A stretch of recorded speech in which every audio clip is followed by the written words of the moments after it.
चलिए आगे बढ़ते हैं, सीधा रुख करेंगे मध्य प्रदेश का। मुख्यमंत्री डॉक्टर मोहन यादव इस वक्त संबोधित कर रहे हैं। सीधा प्रसारण आपको इस वक्त दिखा रहे हैं।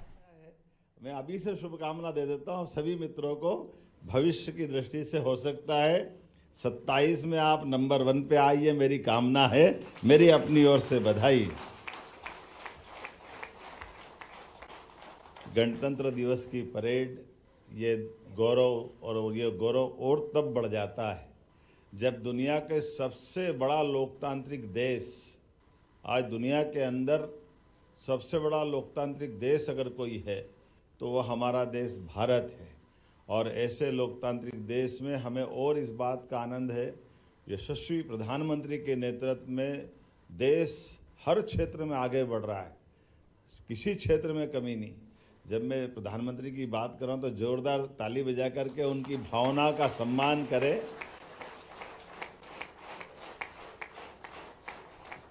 एक लोकतांत्रिक देश के नेता कैसे होते हैं, कितने प्रकार से वो सोचते हैं। मुझे गर्व है कि वो भी अपने आप का एनसीसी के साथ गुजारे हुए समय पे गर्व करते हैं। ये हमारे लिए सौभाग्य की बात है। उनके बाल्यकाल के स्कूली जीवन के चित्र हम देखते हैं तो वो ऐसे ही आप में से कोई का चित्र दिखेगा। इस प्रकार से एनसीसी की वर्दी पहने वो आनंद के साथ अपने गर्व के उन क्षणों को स्मरण करते हैं।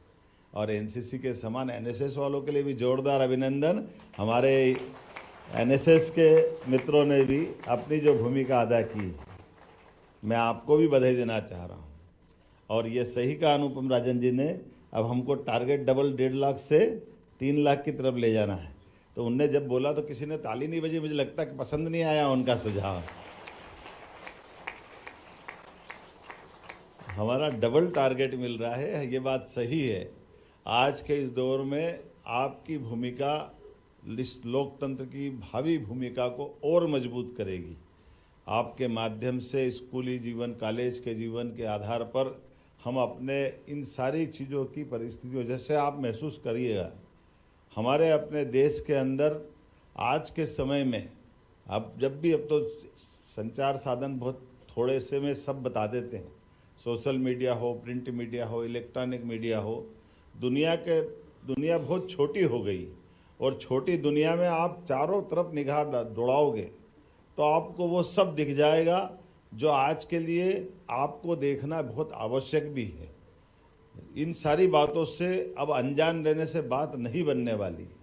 हमारे देश के लोग, हमारे देश की प्रतिभा, हमारे देश की विरासत, ये किसी क्षेत्र में कभी कम नहीं रही। केवल एक बात की कमी रही कि हमारे द्वारा इन खतरों को समय रहते पहचानना और पहचान करके उसका समय रहते इलाज कर देना। जहाँ ये चूक हुई वहाँ दुनिया ने इसकी कीमत चुकाई है।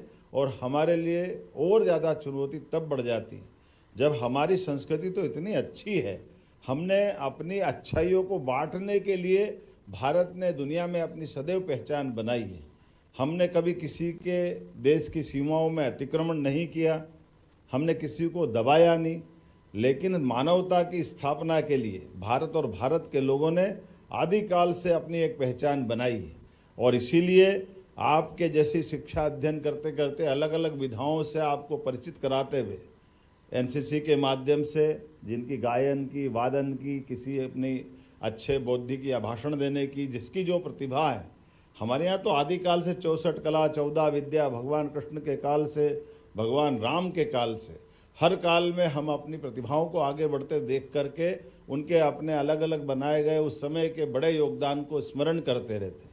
लेकिन दुर्भाग्य के साथ कहना पड़ेगा, आज के समय और उस समय में भी थोड़ा सा उतना ही अलर्ट रहने की आवश्यकता है जितने प्रकार की चुनौती है।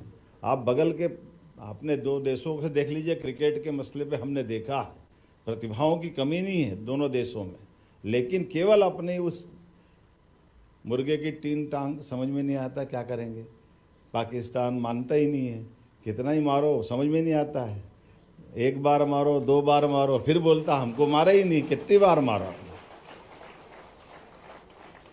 आज के इस दौर में मैं जवानों से तो बात कर ही सकता हूँ ना, इस नाते से आपके साथ में चर्चा करते हुए ये आनंद आता है मुझे इस बात की प्रसन्नता है, हमारी पीढ़ी ने वो कष्ट का टाइम देखा है, लेकिन आपकी पीढ़ी ने ये बदलते दौर का भारत देखा है। हमारी पीढ़ी ने वो कष्ट देखा है कि ये पिद्दी ना पिद्दी का शोरबा, छोटा सा देश, मुंह उठाए जब देखो तब तकलीफ देता था, मुंह उठाए जब देखो तब बम फूट जाते थे। बम्बई से लगाकर दिल्ली तक देश की सीमाओं के अंदर, सीमाओं के ऊपर सैनिकों के सर काट करके वो अपनी सीमाओं में ले जाते थे। वो दिन भी देखा हमने, दर्दनाक सीन, जब हमारे इस देश के अंदर कई बार घटनाएं ऐसी घटी कि अपना सबका एक तरह से लगा के खून खोल उठा है। लेकिन मुझे इस बात की प्रसन्नता है, यशस्वी प्रधानमंत्री के नेतृत्व में हमारा देश उन 3 देशों में शामिल हुआ है जो दुश्मनों से निपटकर उनके घर में घुस के मारने में सक्षम होता है। ये आज का हमारा समय है। और 3 बार तीनों अलग अलग प्रकार से मारने के लिए ये घटनाएं आप केवल स्मरण रखना, हर बार हमारा एक तरीका नहीं रहा है। कभी हम अपने सैनिकों को उनके घर में घुस करके मार करके सुरक्षित वापस लाकर आए, कभी हमारा मूछ वाला अभिनंदन का चित्र हमारी आंखों के सामने जाता नहीं, जिसकी मूछें अपने देश का गौरव देने के लिए हमारे सबके सामने दिखा है कि हमारे व्यक्तियों ने उनके आतंकवादियों को घर में जाकर के मारा और भूल से उनके अपने कारण से उनने उसको बंदी बना लिया और बंदी बना करके वो दिन भर दिखाते रहिए, काश एक बार पीएम बात कर ले, चलो पीएम नहीं तो कोई मंत्री बात कर ले, बात नहीं करे तो टेलीफोन कर दे तो हम आपका सैनिक छोड़ेंगे। लेकिन हमारे प्रधानमंत्री जी ने कितना अच्छा वाक्य रखा था, उन्होंने बहुत अच्छा बात कहा। उन्होंने कहा आपके आतंकवादियों ने हमारे देश की सीमाओं को नहीं माना और हमारे सैनिकों के सोते हुए सैनिकों के ऊपर हमला करके अगर उनके प्राण लेने का उनने दुष्कृत्य किया है तो इसका बदला हमने, जब वो हमारी सीमा नहीं मानते तो हम आपकी सीमा नहीं, हम आपको परेशान नहीं करेंगे, आपको नहीं मारने वाले, आपके सैनिक को भी नहीं मारने वाले, लेकिन जहां आतंकवादी छिपे उनको जरूर मार कर आएंगे। और उसको मारने का अभियान सफलता के साथ हमारी सेना के जरिए हमने सफलता के साथ पूरा किया और उसके दौर में लौट के आने में उनकी सेना ने हमारे प्लेन को गिराने का दुस्साहस किया। तो दुस्साहस में उन्होंने कहा अभी तक तो हमने केवल आतंकवादियों के खिलाफ मोर्चा खोला था, लेकिन अब अगर आपने हमारे जवान पे एक उंगली भी लगाई तो भारत की सेना चुप नहीं बैठेगी, आपका नामो निशान मिटा देगी। ये हमारा उस समय का प्रण। और कहने की बात नहीं, करके दिखाने की जो घटना है, अब उसके आधार पर पाकिस्तान ने बगैर कोई बात किए ससम्मान हमारे सैनिक को हमारे पास छोड़ा, हमारे पायलट को हमारे पास छोड़ा। ये आपकी अपनी इस दौर के समय की ये गौरव गाथा है। मैं आज के इस अवसर पर मैं अपनी ओर से खासकर आप सबका वंदन करता हूँ, अभिनंदन करता हूँ। आज के दौर में खासकर इस बार तो और आनंद आया है। आज हमारे सामने जो मुझे बताया गया है कि जितने प्रकार से ये पुरुष टुकड़ियों का भी नेतृत्व, पूरी परेड का नेतृत्व शायद नारी सशक्तिकरण को समर्पित था। जोरदार अभिनंदन करो बहनों के लिए भी। आज के इस दौर में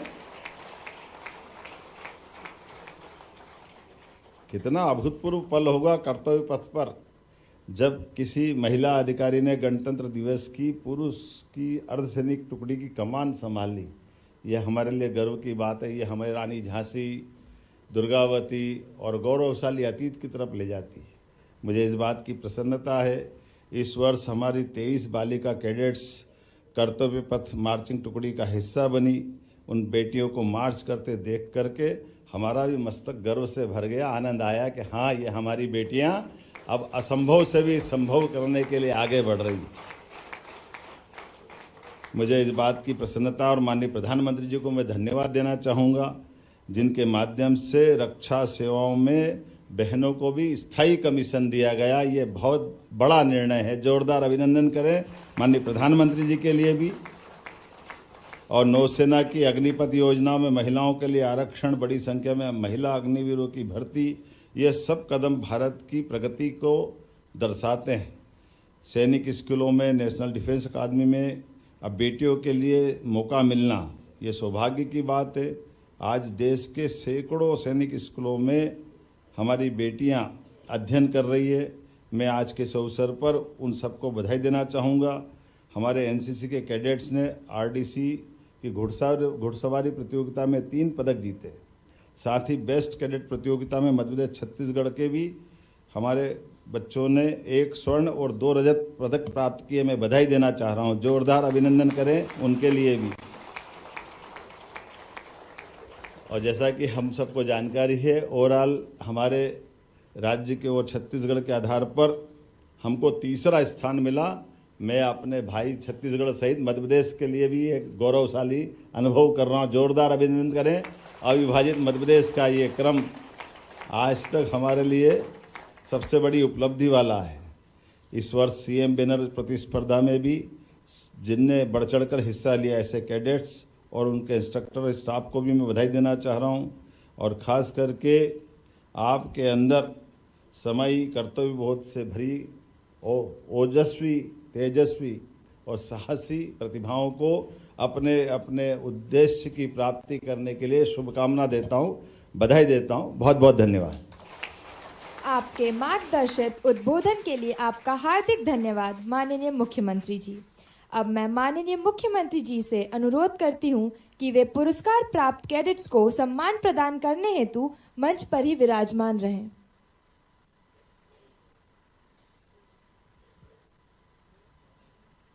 सर्वप्रथम आमंत्रित करती हूं senior under officer Vishal Singh, जिन्होंने बेस्ट कैडेट प्रतियोगिता के अंतर्गत all India best cadet army wing competition में प्रथम स्थान प्राप्त कर पीएम बेटन हासिल किया। Senior under officer Vishal Singh.